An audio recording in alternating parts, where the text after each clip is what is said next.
हे सगळं इतक्या मोठ्या प्रतिभावान माणसाची भूमिका करणं म्हणजे मुळात चॅलेंजिंग असतंच.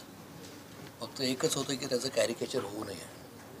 आणि त्यांनी जे मांडलेलं आहे कवितेतून, गाण्यातमधून, तर ते तशा पद्धतीनं प्रेक्षकांना पण माझ्या रूपी वाटावं.